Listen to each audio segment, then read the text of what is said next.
Hello বন্ধুরা, welcome to just sports Bangla. আশা করি তোমরা সবাই ভালো আছো, আমিও ভালো আছি। আজ মেনলি কেকেআরের কোন প্লেয়ারগুলোর উপরে আরটিএম কার্ড ইউজ করবে, এক্স্যাক্টলি কী রিপোর্ট আসছে সেটা নিয়ে আলোচনা করব। তারপরে কেকেআরের কোন বড় বড় প্লেয়ারগুলো রিলিজ হবে, সেই বড় প্লেয়ারের উপরে তারা আরটিএম কার্ড ইউজ করবে সেইটা নিয়ে আলোচনা করব। তারপরে আলোচনা করব কেকেআরের যে পুরানো যে স্কোয়াডটা আছে 24টা প্লেয়ারের, সেই 24টা প্লেয়ারের মধ্যে আইপিএল 2025 মেগা অকশনে কোন ইয়াং ট্যালেন্টেড প্লেয়ারের উপরে আবার ইনভেস্ট করতে হবে, সেই সব প্লেয়ারগুলোকে আবার বাইব্যাক করতে হবে অকশন থেকে, সেই প্লেয়ারগুলো নিয়ে আলোচনা করবো আজ। তো খুব ইন্টারেস্টিং হবে, তো ভিডিওটা শেষ পর্যন্ত দেখার রিকোয়েস্ট করলাম। তো তার আগে একটাই রিকোয়েস্ট, তোমরা প্লিজ আমার চ্যানেলে নতুন আসলে প্লিজ চ্যানেলটা সাবস্ক্রাইব করবে আর ভিডিওটা লাইক করবে। তো দেরি না করে ফার্স্ট আলোচনা করবো কেকেআর কোন বড় প্লেয়ারগুলোর উপরে তারা right to match card use করবে। আমরা সবাই জানি যে বিসিসিআই কিন্তু কিছুদিন আগে যে অফিসিয়ালি কিন্তু রিটেনশনের যে লিস্ট অ্যানাউন্স করে দিয়েছে। তো সেই রিটেনশনে কিন্তু প্রত্যেকটা আইপিএল ফ্র্যাঞ্চাইজকে কিন্তু ছটা করে প্লেয়ার কিন্তু মেগা অকশনের আগে কিন্তু রিটেন করতে পারবে। ঠিক আছে, মেবি কিন্তু 6টা প্লেয়ার আরটিএম কার্ডও করতে পারবে, মানে কোনো প্লেয়ার রিটেনশন না করে 6টা প্লেয়ারের উপরে তারা right to match card use করতে পারবে। আবার 6টা প্লেয়ারকে কিন্তু মেগা অকশন আগে তারা রিটেনশনও করতে পারবে। ম্যাক্সিমাম 5 কিন্তু ক্যাপ ইন্ডিয়ান বা ওভারসিজ প্লেয়ার রিটেন করতে পারবে, আর একটা কিন্তু আনক্যাপ প্লেয়ার রিটেন করতে পারবে। তো এই নিয়ম কিন্তু বিসিসিআই প্রত্যেকটা আইপিএল কিন্তু ফ্র্যাঞ্চাইজ কিন্তু দিয়ে দিয়েছে। তো এই সিগনালে অর্থাৎ রাইট টু ম্যাচ কার্ডের এই যে রুলসে কিছু কিছু ফ্র্যাঞ্চাইজ কিন্তু খুশি না। সেটা আমি এই নিয়ে কিন্তু একটা ভিডিও করেছি। 3 থেকে 4টে বড় আইপিএল ফ্র্যাঞ্চাইজ কিন্তু এই আরটিএম কার্ডের এই নতুন নিয়ম নিয়ে খুশি না। এটা কী নিয়ম আমি আবারও একবার বলছি। দেখো, আগে মেবি 2018 সালে যখন রাইট টু ম্যাচ কার্ডের যে নিয়মটা ছিল, তখন কিন্তু যদি এক্সাম্পল দিয়ে একটা বোঝায়, ঈশান কিষানই ধরো, ঈশান কিষানকে মুম্বাই ইন্ডিয়ান্স ধরো রিলিজ করলো, ঈশান কিষান মেগা অকশনে আসলো, ঈশান কিষানের উপরে কেকেআর আর মুম্বাই ইন্ডিয়ান্স বিট করলো। তো কেকেআর ফাইনাল বিট করলো 14 কোটি টাকায়। ঠিক আছে, তখন মুম্বাই ইন্ডিয়ান্সকে আগে যে নিয়মটা ছিল, তখন মুম্বাই ইন্ডিয়ান্সকে জিজ্ঞাসা করতো যে তুমি কি ঈশান কিষানকে নিতে চাও এই 14 কোটি টাকায়। তখন যদি মুম্বাই ইন্ডিয়ান্স যদি বলতো হ্যাঁ আমি ঈশান কিষানকে 14 কোটি টাকায় আবার দলে ফিরতে চাই, তখন কিন্তু তারা right to match card use করলে কিন্তু হয়ে যেত 14 কোটি টাকায়। কিন্তু এখন ওই রাইট টু ম্যাচ কার্ডের নিয়মটা একটু চেঞ্জ করেছে। ঠিক আছে, কী চেঞ্জ করেছে না, ধরো ওই ফাইনাল বিট 14 কোটি টাকা কেকেআর করলো, কিন্তু যখন একবার তো মুম্বাই ইন্ডিয়ান্সকে জিজ্ঞাসা করবে যে তারা right to match card use করবে কি, যদি Mumbai Indians right to match card use করে, তাহলে কিন্তু আবার আর একবার যে নতুন নিয়মটা সেটা আর একবার কিন্তু কেকেআরকে জিজ্ঞাসা করবে, কারণ যে কেকেআর ফাইনাল বিট করেছিল সেই কেকেআর কিন্তু আরেকবার জিজ্ঞাসা করবে। তখন যদি কেকেআর যদি ঈশান কিষানের উপরে যদি আরও 2 কোটি টাকা কিন্তু বিট বাড়িয়ে দেয়, 16 কোটি টাকা করে দেয়, 14 থেকে 16 করে দেয়, তখন যদি মুম্বাই ইন্ডিয়ান্স যদি ঈশান কিষানকে না নিতে চায়, তখন কিন্তু কেকেআর ঈশান কিষান চলে আসবে। তো এই একটা নতুন নিয়মে এসেছে। তো এই নিয়মে কিন্তু ফ্র্যাঞ্চাইজটা যে দাবিটা করেছে যে এই নিয়মে কিন্তু অনেক ফ্র্যাঞ্চাইজ কী করবে না, প্লেয়ারের উপরে ইচ্ছা করে কিন্তু দর বাড়িয়ে দেবে, তাতে কিন্তু অকশন স্ট্র্যাটেজিটা কিন্তু নষ্ট হয়ে যায় প্রত্যেকটা ফ্র্যাঞ্চাইজের। ওই জন্য কিছু কিছু ফ্র্যাঞ্চাইজ বিসিসিআই কিন্তু নোটিশ দিয়েছে যে এই যে আগে যে আরটিএম কার্ডের নিয়মটা ছিল সেই নিয়মটাই কিন্তু যাতে রাখা হয়, সেই নিয়ে কিন্তু এইসব ফ্র্যাঞ্চাইজটা কিন্তু বিসিসিআইয়ের কাছে কিন্তু তারা নোটিশ দিয়েছে। তো 4-5 দিন বা 1 সপ্তাহের মধ্যেই কিন্তু এই নিয়ে বিসিসিআই কিন্তু প্রত্যেকটা ফ্র্যাঞ্চাইজকে কিন্তু আবার একবার ইনফরমেশান দিয়ে দেবে বা গ্রিন সিগন্যাল দিয়ে দেবে যে এই নিয়মটা থাকবে না আগের আরটিএম কার্ডের নিয়মটা থাকবে। তোমরা ক্লিয়ার বুঝতে পারলে। এইবার আলোচনা করবো কেকেআর। দেখো, কেকেআরের যে রিপোর্টটা আসে, কেকেআর কিন্তু ম্যাক্সিমাম প্লেয়ারের উপরে তার right to match card use করতে চায়। কেন করতে চায় দেখো, যদি 5টা ক্যাপ প্লেয়ার রিটার্ন করে আর একটা আনক্যাপ প্লেয়ার রিটার্ন করে, তাহলে কিন্তু 80 কোটি টাকা কিন্তু কেকেআরের পাশ থেকে কিন্তু কেটে নেবে। 120 কোটি টাকা যে পাঁচটা দিয়েছে প্রত্যেকটা ফ্র্যাঞ্চাইজ, সেই 120 কোটি টাকার মধ্যে 80 কোটি টাকা কিন্তু কেটে নিলে 6টা প্লেয়ারের উপরে যদি 80 কোটি টাকা ইনভেস্ট করে, তাহলে কিন্তু এখনও প্রায় 20টা প্লেয়ার কিন্তু অকশানে কিনতে হবে। সেই 20টা প্লেয়ারের উপরে 40 কোটি টাকা কিন্তু এই 20টা প্লেয়ার কিন্তু কিনতে পারবে না। ওই জন্য কিন্তু কেকেআরের যে সিও বা ম্যানেজমেন্ট সব কোচিং স্টাফে আছে, তারা কিন্তু চায় যে ম্যাক্সিমাম প্লেয়ারের উপরে তারা right to match card use করবে। বড় বড় নাম রিলিজ হতে চলেছে কেকেআর থেকে, মেগা অকশানে আসতে পারে, সেই সব নামের উপরে কিন্তু কেকেআর কিন্তু right to match card use করতে পারে। কিন্তু এই যে রাইট টু ম্যাচ কার্ডের যে নিয়মটা দিল, এটা নিয়ে কিন্তু কেকেআরের মধ্যে কিন্তু প্রচুর টেনশানে। আগের যে নিয়মটা ছিল, এই নিয়মটা থাকলে কিন্তু কেকেআর তিনটে প্লেয়ার চোখ বন্ধ করে রিটার্ন করে সব প্লেয়ারের উপরে আর right to match card use করতে। কিন্তু এই যে নিয়মটা আসার জন্য কিন্তু কেকেআরের কিন্তু ছাড়তে গেলে কিন্তু একবার ভাবতে হচ্ছে। কেননা ধরো রিপোর্টার্সে তারা শ্রেয়াস আয়ারকে ক্যাপ্টেন্সি হিসেবে তাকে রিটেন করবে, তারপরে রিঙ্কু সিং আর সুনীল নারিন, এই তিনটে প্লেয়ারকে কিন্তু তারা মেগা অকশন লাগে 43 কোটি টাকা দিয়ে কিন্তু রিটেন করবে। ঠিক আছে, আর প্রায় 81 কোটি টাকা যেটা থাকবে, পার্স থাকবে, সেই টাকা নিয়ে কিন্তু তারা মেগা অপশানে গিয়ে কিন্তু যে প্লেয়ার কিন্তু তারা এই ফুল স্কোয়াড কিন্তু তৈরি করতে পারে, বিল্ড করতে পারবে। তো এটা একটা বড় আপডেট আসছে। তো কেকেআর কিন্তু যে দুটো প্লেয়ারের উপরে ইন্ডিয়ান কেকেআর তিনটে প্লেয়ারের উপরে তারা right to match card use করবে, সেটা আন্ডে রাসেল হতে পারে, বরুণ চক্রবর্তী হতে পারে, আর কিন্তু আরেকটা যে প্লেয়ারটা সেটা হচ্ছে ফিল্ড শট। এই ফিল্ড শটকে কিন্তু কেকেআর কিন্তু যদি আরটিএম কার্ড যদি না অন্য প্লেয়ারের উপরে যে আরটিএম কার্ড ইউজ করে, যদি ফিল্ড শটের উপর না করে, তাহলে কিন্তু কেকেআর কিন্তু অল আউট বিট করবে, ফিল্ড শটকে কিন্তু বাই ব্যাক করবে, যেটা বড় আপডেট আসছে। তো কেকেআরে বড় নাম রিলিজ হতে পারে, অবাক হওয়ার কিছু নেই। ঠিক আছে, আন্ডে রাসেল হয়তো রিলিজ করে কিন্তু মেগা অপশানে আসতে পারে, কারণ আন্ডে রাসেল আর সুনীল নারিন এই দুটো প্লেয়ারকে কিন্তু কেকেআর কিন্তু রিটেন করবে না। এই দুটোর মধ্যে একটা প্লেয়ার কিন্তু রিটেন করে আর একটা প্লেয়ারের উপরে কিন্তু right to match card use করবে, যেটা বড় আপডেট আসছে।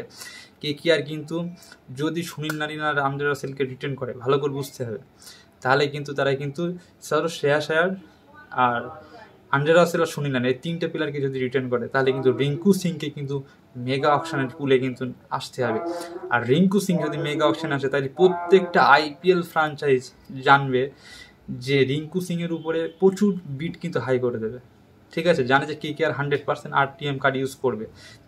অন্য অন্য ফ্রাঞ্চাইজ ইচ্ছা করে রিঙ্কু সিংয়ের উপরে কিন্তু বিটটা হাই করে দিয়ে এমন বিট করে দেবে না, কেকেআর কিন্তু রিঙ্কু সিংয়ের তো নেবে হয়তো 20 কোটি টাকা বিট করে দিলে ইচ্ছা করে, তখন কিন্তু কেকেআর অন্য প্লেয়ারের উপরে কিন্তু ইনভেস্ট করতে পারবে না। ওই জন্য এমন কোনো প্লেয়ারকে উপরে আরটিএম কার্ড ইউজ করবে যেটা 1 থেকে 2 3টে টিম টার্গেট করবে, এরকম কোনো প্লেয়ারের উপরে তারা কিন্তু right to match card mega অপশানে ছাড়বে। আন্ডে রাসেলকে যদি রিলিজ করে, আন্ডে রাসেল যা বয়স হয়েছে প্রায় 37 বছর, আন্ডে রাসেল হয়তো আর 2 বছর খেলতে পারবে।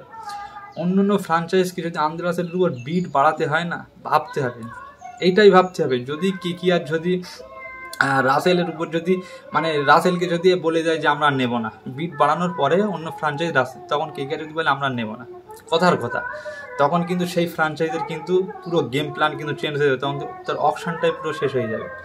ওই জন্য কিন্তু কেকেআর চায় এমন কোনো প্লেয়ারের উপরে তারা অকশানে ছেড়ে তার উপরে right to match card use করবে, যাতে খুব অল্প কটা টিম তার উপরে টার্গেট করে।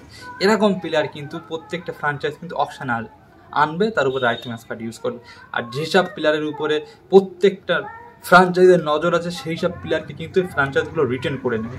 এটা নিয়ে কিন্তু তাদের মধ্যে মক অকশন হবে, প্রচুর কিছু স্ট্র্যাটাজি হবে। ঠিক আছে, তো রিপোর্ট আসছে দেখো, আন্ডে রাসেল অকশনে আসলে হার্ডলি 13 থেকে 14 কোটি টাকার উপরে বিট হবে না। ওভারসিজ প্লেয়ার, ওয়েস্ট ইন্ডিজ যতই তার উপর ব্র্যান্ড থাকুক না কেন কেকেআরে, সে আর 2 বছর 1 বছর খেলতে পারবে।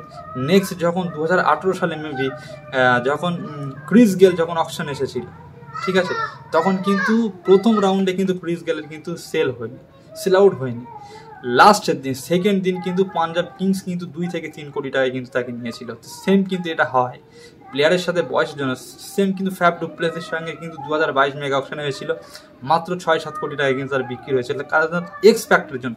এবার যখন ফ্যাফ ডু প্লেসি যখন রিলিজ তো করবে, আর যদি মেগা অকশন আছে, হার্ডলি ফ্যাফ ডু প্লেসের উপরে 4-3 কোটি টাকার মধ্যে কিন্তু তাকে কিন্তু বিট করে ফ্রাঞ্চাইজ, কেননা তার কিন্তু বয়স হয়ে গিয়েছে এটাই। আর যদি ফ্যাফ ডু প্লেস ইয়াং থাকতো, কোনোদিনকে আরসিবি তাকে রিলিজ করতো না। সেম রাসেলের ওপরে এটা হবে, 13 থেকে 14 কোটি টাকার মধ্যে কিন্তু ইজিলি কিন্তু আবার কিন্তু রাসেলকে পেয়ে যাবে।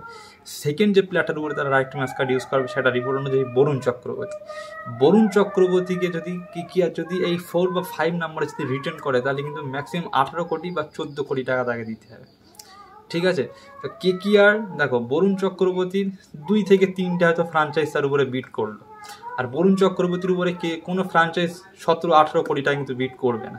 ঠিক আছে, যদি 18 কোটি টাকা বিট করে কেকেআর কিন্তু চোখ বন্ধ করে কিন্তু বলে দেবে যে আমরা বরুণ চক্রবর্তীকে আর নেবো না, অন্য কোনো স্পিনার উপরে কিন্তু তারা কিন্তু টার্গেট করবে। কারণ মেগা অকশনে ওয়াশিংটন সুন্দর আসবে, সুয়েশ শর্মার মতন প্লেয়ার আসবে, রাহুল চাহার আসবে, মেবি যদি ইউজি চাহারকে রাজস্থান রিলিজ করে, ঠিক আছে, এরকম প্লেয়ার কিন্তু মায়াক মার্কান্ডে আসবে, ইয়াং কোনো ডোমেস্টিক ক্রিকেটের ইয়াং ট্যালেন্টেড প্লেয়ারকে তারা স্কাউটিং করে গ্রুম করতে পারবে।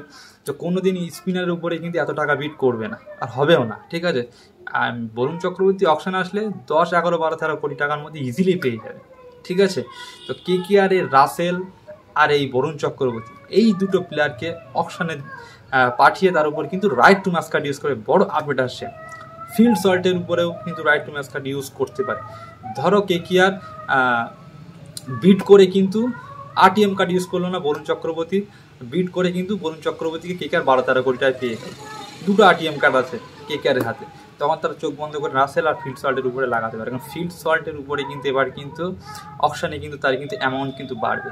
কারণ নেক্সট সিজন কেকেআরের যে সুনীল নারিনের সঙ্গে ফিল্ড সল্টের যে ওপেনার যে কম্বিনেশনটা ছিল না মারাত্মক, প্রত্যেকটা ফ্র্যাঞ্চাইজের কিন্তু নজর কেড়েছে ফিল্ড সল্টের খেলায়। ওই জন্য কিন্তু ফিল্ড সল্টের উপরে কিন্তু প্রতিটা ফ্র্যাঞ্চাইজির কিন্তু টার্গেট আছে।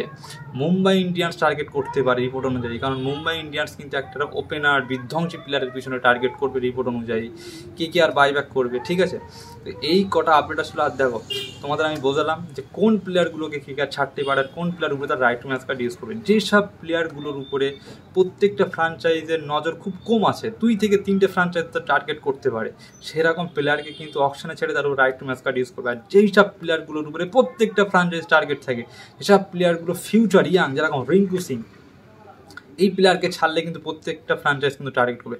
শ্রেয়াস আয়ারের উপর টার্গেট করবে, কারণ শ্রেয়াস আয়ারের ক্যাপ্টেন্সির জন্যই কিন্তু প্রত্যেকটা ফ্র্যাঞ্চাইজ কিন্তু টার্গেট করে যদি তাকে অকশনে ছেড়ে দেয়, কারণ সে কিন্তু উইনিং ক্যাপ্টেন, তার যে একটা পিছনে যে একটা ব্র্যান্ড ভ্যালু লেগে গিয়েছে না, সেটা উইনিং চ্যাম্পিয়ন ক্যাপ্টেন কেকেআরে। দিল্লি ক্যাপিটালস একবার ফাইনাল আপ করেছিল, তো শ্রেয়াস আয়ারের একটা চ্যাম্পিয়ন, একটা তার যে পিছনে যে একটা ট্যাগ লেগেছে না, ওই জন্য কিন্তু মেগা অকশন যদি শ্রেয়াস আয়ারকে রিলিজ করে কেকেআর না, প্রত্যেকটা ফ্র্যাঞ্চাইজ কিন্তু যাদের ক্যাপ্টেন্সি দরকার, যদি কথার কথা রোহিত শর্মা, সূর্যকুমার যাদবের মতন প্লেয়ারে একটা অপশানে আসলো না, যদি শ্রেয়াস আয়ার যদি সেই সময় যদি অকশন পুলে নাম দেয়, তাহলে বুঝতে পারছো Lucknow super giants, Punjab kings, RCB, তারপর এরকম বড় বড় আইপিএল ফ্র্যাঞ্চাইজ পাগলের মতন বিট করবে। দিল্লি ক্যাপিটালস সাথে হতে পারে, প্রচুর টাকা কিন্তু অ্যামাউন্ট কিন্তু তখন কিন্তু শ্রেয়াস আয়ারের উপরে লেগে যাবে। ওই জন্য কেকেআর এই একটা বড় রিস্ক নেবে না। এটাই বড় আপডেট ছিল। এবার আলোচনা করব নেক্সট যে টপিকস নিয়ে, সেটা হচ্ছে কেকেআরের যে পুরাতন যে স্কোয়াডটা আছে 24টা প্লেয়ারের, সেই পুরাতন স্কোয়াডের মধ্যে এমন কোন ইয়াং ট্যালেন্টেড প্লেয়ার আছে যে সেই প্লেয়ারগুলোকে কেকেআর বাইব্যাক করবে, সেই সব প্লেয়ারগুলো ফিউচার হতে চলেছে। কোন প্লেয়ারগুলো আছে বন্ধুরা, নাম্বার 1 যে প্লেয়ারটা আছে, যে প্লেয়ারটাকে কেকেআরের আবারও বাইব্যাক করতে হবে যত টাকা তার উপর বিট হোক না কেন, সেটা হচ্ছে আংক্রিস রাঘুবংশী। নেক্সট সূর্যকুমার যাদব হতে পারে এই প্লেয়ারটা, 360 ব্যাটসম্যান হতে পারে এই আংক্রিস রাঘুবংশী। 19-20 বছর বয়সে এই আংক্রিস রাঘুবংশী মুম্বাইয়ের ছেলে। এই আংক্রিস রাঘুবংশীর অনেক কাহিনী আছে, এটা নিয়ে আমি একদিন আলোচনা করব, সে কিভাবে এই জায়গায় আসলো, কেকেআরে নজর কিভাবে আসলো, ঠিক আছে। এক্সাম্পল একটু শর্ট করে তোমাদের বোঝায়, দেখো কেকেআরের যে অভিষেক নায়ার, এই অভিষেক নায়ার কেকেআরে প্রচুর ট্যালেন্টেড প্লেয়ার কিন্তু তুলে দিয়েছে। অভিষেক নায়ারের কেকেআরে ভূমিকা কিন্তু কম নেই চ্যাম্পিয়ন করার পিছনে। কেকেআরের যে বড় বড় প্লেয়ার তুলে দিয়েছে না, এই যে বরুণ চক্রবর্তী, এই যে হর্ষিত রানা, এই যে বৈভব অরোরা, এই যে রমনদীপ সিং, এই যে আরও যেরকম বড় বড় প্লেয়ার আছে না, সেই সব প্লেয়ারদেরকে কিন্তু এই সুয়েশ শর্মার মতন প্লেয়ার, এই সব ট্যালেন্ট স্কাউটিং করতো কিন্তু অভিষেক নায়ার। তো এই অভিষেক নায়ারের কিন্তু প্রচুর ভূমিকা ছিল কেকেআরের, ঠিক আছে। তো কেকেআর কিন্তু এই কেকেআর যে কোচ ছিল অভিষেক নায়ার, এই অভিষেক নায়ারই কিন্তু এই আংক্রিস রাঘুবংশী বলে এই প্লেয়ারটাকে কিন্তু সেই কিন্তু তৈরি করেছিল, সেই কিন্তু কেকেআর একাডেমিতে কিন্তু এই প্লেয়ারটাকে কিন্তু তৈরি করেছে, এই প্লেয়ারটার পিছনে কিন্তু খেটেছে, ঠিক আছে, প্রচুর মেহনত করেছিল কিন্তু এই আংক্রিস রাঘুবংশীকে কিন্তু প্রায় 7-8 বছর ধরে কিন্তু গাইড করেছিল কিন্তু এই অভিষেক নায়ার, ঠিক আছে। তো অভিষেক নায়ারই কিন্তু তুলে এনেছে কিন্তু কেকেআর এই আংক্রিস রাঘুবংশীকে। আর এই আংক্রিস রাঘুবংশী নেক্সট সিজন 6 থেকে 7টা ম্যাচ কিন্তু কেকেআর হয়ে খেলেছিল, আর 6 থেকে 7টা ম্যাচে কিন্তু তার ছাপ কিন্তু রেখে গিয়েছিল তার খেলায়। সে কিন্তু যেভাবে যে সূর্যকুমার যাদবের মতন তার ব্যাট করতে হয়, ভাই মারাত্মক। এই প্লেয়ারটার উপরে কিন্তু কেকেআরের কিন্তু নজর আছে। রিপোর্ট অনুযায়ী কিন্তু কেকেআর কিন্তু আঙ্কিশ রঘুবংশীকেও হয়তো আনক্যাপ রুলসে রিটার্ন করতে পারে, যেটা বড় আপডেট আসছে। কারণ এই আঙ্কিশ রঘুবংশীর উপরে কিন্তু প্রত্যেকটা ফ্রাঞ্চাইজের কিন্তু নজর আছে, ইয়াং প্লেয়ারটার উপরে কিন্তু নজর আছে, মুম্বাই ইন্ডিয়ান্সের নজর আছে। কারণ মুম্বাই কিন্তু এইরকম ইয়াং প্লেয়ারের উপরে ইনভেস্ট করতে পছন্দ করে, বড় প্লেয়ারের উপরে তারা ইনভেস্ট করতে পছন্দ করে না। Mumbai Indians, Chennai super kings, এরকম রাজস্থান, এরকম ফ্রাঞ্চাইজ কিন্তু এই আঙ্কিশ রঘুবংশীর মতন প্লেয়ারের উপরে ইনভেস্ট করতে পছন্দ করে। বড় রিপোর্ট আসছে যে আঙ্কিশ রঘুবংশীকে কিন্তু কেকেআরের মানে যে যত টাকা মূল্য যাক না কেন হয় থেকে আনক্যাপে রিটার্ন করতে হবে। আর তা না হলে কিন্তু এই আঙ্কিশ রঘুবংশীকে কিন্তু আবার কিন্তু টার্গেট করতে হবে, তাই কিন্তু বাইব্যাক করতেই হবে। এই ইয়াং প্লেয়ারটার 1-2 বছর পরে আমার কথাটা মনে পড়বে যে প্লেয়ারটা কেন আমি এই প্লেয়ারটার কথা বলেছি। ট্যালেন্ট, প্রচুর ট্যালেন্ট আছে এই প্লেয়ারটার মধ্যে, প্রচুর ট্যালেন্ট আছে। ঠিক আছে, নেক্সট যে প্লেয়ারটাকে কেকেআর যে ইয়াং প্লেয়ারকে টার্গেট করতে হবে সেটা বৈভব অরোরা। এই বৈভব অরোরাকেও কিন্তু কেকেআরই কিন্তু তুলেছিল, এই বৈভব অরোরাকেও কিন্তু কেকেআরই কিন্তু স্কাউটিং করে নিয়েছিল। এই বৈভব অরোরা কিন্তু সেখানে যে পাওয়ার প্লে নেক্সট সিজন দেখেছিলাম, তার যে সুইং বল তাই অসাধারণ। তো এই বৈভব অরোরাকেও কিন্তু কেকেআরকে কিন্তু আবারও কিন্তু আর একবার কিন্তু অকশনে কিন্তু বাইব্যাক করে আনতে হবে। দেখো বৈভব অরোরা হার্ডলি অকশনে আসলে হয়তো 3 থেকে 4 কোটি টাকা কি 5 কোটি টাকার মধ্যে কিন্তু আরামসে 3-4 কোটি টাকার মধ্যে পেয়ে যাবে। এইসব অল্প অল্প দামের এইসব প্লেয়ারই কিন্তু একদিন কিন্তু কেকেআরের কিন্তু আবারও চ্যাম্পিয়ন করাবে। এই আঙ্কিশ রঘুবংশী, এই বৈভব অরোরা, এই রামানদীপ সিং, এইসব প্লেয়ারই কিন্তু এক সময় কিন্তু ফিউচার হবে। তো এইসব প্লেয়ারের উপরেই কিন্তু বেশি টার্গেট করা দরকার। তারপরে বৈভব অরোরার পরে কিন্তু যে প্লেয়ারটা আছে যে রামানদীপ সিং, সবাই আমরা রিঙ্কু সিংকে চিনি, সেম কিন্তু রিঙ্কু সিংয়ের মতন কাজ কিন্তু রামানদীপ সিংও করতে পারে। কারণ এই রামানদীপ সিং আমরা নেক্সট সিজন দেখেছি সে 7টা 8টা 10টা 5টা যা বল পাতো, কারণ প্রথম এসেই 6, তার পরের বলেই 6। আর সে যে লখনৌ সুপার জায়ান্টসের সঙ্গে যে ম্যাচটা হয়েছিল নেক্সট সিজন, যে একটা ফিল্ডিং করেছিল, পিছন থেকে দৌড়ে গিয়ে যে ক্যাচটা নিয়েছিল ভাই, ওই ক্যাচটার পরে রামানদীপ সিংয়ের ফ্যান আমিও হয়েছিলাম। যে সত্যি মানে কি বলবো, একটা ইয়াং প্লেয়ারের মধ্যে এত ট্যালেন্ট আছে, ওই প্লেয়ারটার মধ্যে একটা জোশ আছে, একটা উইনিং জোশ আছে যে আমি ম্যাচটা জিতবো, এর একটা জোশ আছে। তো রামানদীপ সিং কিন্তু সে কিন্তু একটা ফিনিশার ব্যাটসম্যান। সে কিন্তু 5-6 নম্বরে এসে 10টা বা 12টা যখন যে কটায় বল পাবে না প্রথম বলে সে 6 মারতো, যেটা রাসেল করতে পারেনি নেক্সট সিজন, সেটা কিন্তু রামানদীপ সিং করে দেখিয়েছে। তো এই রামানদীপ সিংকেও কিন্তু কেকেআরে কিন্তু 100% বাইব্যাক করতেই হবে। হয়তো রামানদীপ সিংয়ের পিছনে কিন্তু 2-3টে ফ্র্যাঞ্চাইজ যেতে পারে, অবশ্যই যেতে পারে। তো রামানদীপ সিংকে কিন্তু 3-4-5 কোটি টাকার মধ্যে আবারও পেয়ে যাবে কেকেআর। তো রামানদীপ সিংকেও কিন্তু আর একবার বাইব্যাক করতে হবে। তো এই 3টে প্লেয়ার হয়ে গেল। আর কোন প্লেয়ার আছে কেকেআর স্কোয়াডে তাকে আবারও তাকে বাইব্যাক করতে হবে? যে প্লেয়ারটা আছে, ধরো বরুণ চক্রবর্তীকে যদি কেকেআর যদি অকশনে না পায়, তাহলে কিন্তু সুয়েশ শর্মা বলে যে প্লেয়ারটা আছে, এই সুয়েশ শর্মাকেও কিন্তু কেকেআর টার্গেট করতে হবে। কারণ সুয়েশ শর্মাকেও কিন্তু কেকেআরই কিন্তু স্কাউটিং করে কেকেআরই কিন্তু সুযোগ দিয়েছে আইপিএলে। এই সুয়েশ শর্মাকে কেউই চিনত না এক সময়। ঠিক আছে, সুয়েশ শর্মারও একটা কাহিনী আছে, সেম কিন্তু আঙ্কিশ রঘুবংশীর মতনই কেকেআর কিন্তু এই প্লেয়ারটাকে কিন্তু স্কাউটিং করে, তাদের যে কেকেআর যে একাডেমি আছে মুম্বাইয়ে, সেই মুম্বাইয়ে কিন্তু এই প্লেয়ারকে কিন্তু স্কাউটিং করে তুলে এনেছিল আইপিএল অকশনে। ঠিক আছে, তো এই সুয়েশ শর্মাকেও কিন্তু কেকেআরকে কিন্তু বাইব্যাক করতে হবে। ঠিক আছে, হয়তো সুয়েশ শর্মার উপরে 2-3 কোটি টাকা কিন্তু বিট হবে, তাও কিন্তু সুয়েশ শর্মাকে স্কাউটে কিন্তু রাখতে হবে। সে কিন্তু নেক্সট ফিউচার কেকেআরে। তো এই 4-5টা প্লেয়ার আছে। তারপরে আরেকটা প্লেয়ার আছে কেকেআরের, সেটা হচ্ছে সাকিব হোসেন। এই প্লেয়ারটার নাম অনেকেই তোমরা হয়তো জানো না। Shakib Hossain next season KKR স্কোয়াডে ছিল। সাকিব হোসেন বলে যে প্লেয়ারটা, এই প্লেয়ারটাকেও কিন্তু এই অভিষেক নায়ারি কিন্তু স্কাউটিং করে তুলে এনেছিল। এই যে সাকিব হোসেনকে কিন্তু এখন থেকে কিন্তু গ্রুম করছে কিন্তু কেকেআরের যে বোলিং কোচ ভরত অরুণ, সেই কেকেআরের ভরত অরুণ স্যারের কিন্তু একটা মানে একটা তার আছে, একাডেমি আছে। ঠিক আছে, তারা কিন্তু 3-4 জন বড় বড় প্লেয়ার মানে স্যার আছে তাদের মধ্যে, তারাই কিন্তু সব ইয়াং ট্যালেন্টেড প্লেয়ারকে কিন্তু গাইড করে। তো সেই একাডেমিতে কিন্তু যে ভরত অনুসারে যে একাডেমি আছে, সেই একাডেমিতে কিন্তু এই সাকিব হোসেন সে কিন্তু এই স্যারের কাছে আন্ডারেই কিন্তু খেলা শিখছে, যেটা রিপোর্ট। তো রিপোর্ট অনুযায়ী কিন্তু এই সাকিব হোসেনকে যদি কেকেআর ইনভেস্ট করে, এই প্রচুর ট্যালেন্টেড প্লেয়ার, সে কিন্তু প্রায় 150 ধারে কিন্তু 150 কিলোমিটার ধারে কিন্তু বল করতে পারে, ঠিক আছে। তো তার কিন্তু বয়সও অল্প, তো এই সাকিব হোসেনকেও কিন্তু KKR আর একবার টার্গেট করে তাকে কিন্তু তাই কেউই জানে না, হয়তো 20 লাখ টাকা 30 লাখ টাকা বেস্ট প্রাইজে হয়তো আবার পেয়ে যাবে, তাকেও কিন্তু টার্গেট করতে হবে। তো KKR যে এই 4-5টা ইয়াং ট্যালেন্টেড প্লেয়ারের নাম বললাম, এই প্লেয়ারের উপরে কিন্তু 100% যেতে হবে। সেটা আঙ্কুশ রঘুবংশী, সেটা বৈভব অরোরা, সেটা সেটা রামানদীপ সিং, ঠিক আছে, সেটা সাকিব হোসেন, সেটা সুয়েশ শর্মা, এই 5টা প্লেয়ারকে কিন্তু KKR কিন্তু আবারও কিন্তু নেক্সট সিজন স্কোয়াডে কিন্তু আনতেই হবে, কারণ এইসব প্লেয়ার কিন্তু তৈরি প্রায় 50% কিন্তু তৈরি হয়ে আছে এরা। আর 1 বছর সময় দিলে কিন্তু এইসব প্লেয়ার কিন্তু প্লেইং 11-এ খেলার মতন প্লেয়ার তৈরি হয়ে যাবে, ঠিক আছে। তো আজ কিন্তু KKRকে নিয়ে খুব একটা ইন্টারেস্টিং আলোচনা করলাম, ঠিক আছে। তো এইরকম ভিডিও পাওয়ার জন্য প্লিজ চ্যানেলটা সাবস্ক্রাইব করে রাখবে।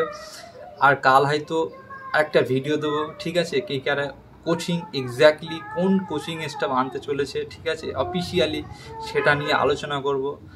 আজ আমি একটা বড় আপডেট নেব, ঠিক আছে, কোচিং স্টাফ নিয়ে একজনের সাথে কথা হলো KKR সোর্স থেকে, কাল সেই ভিডিওটা দেব।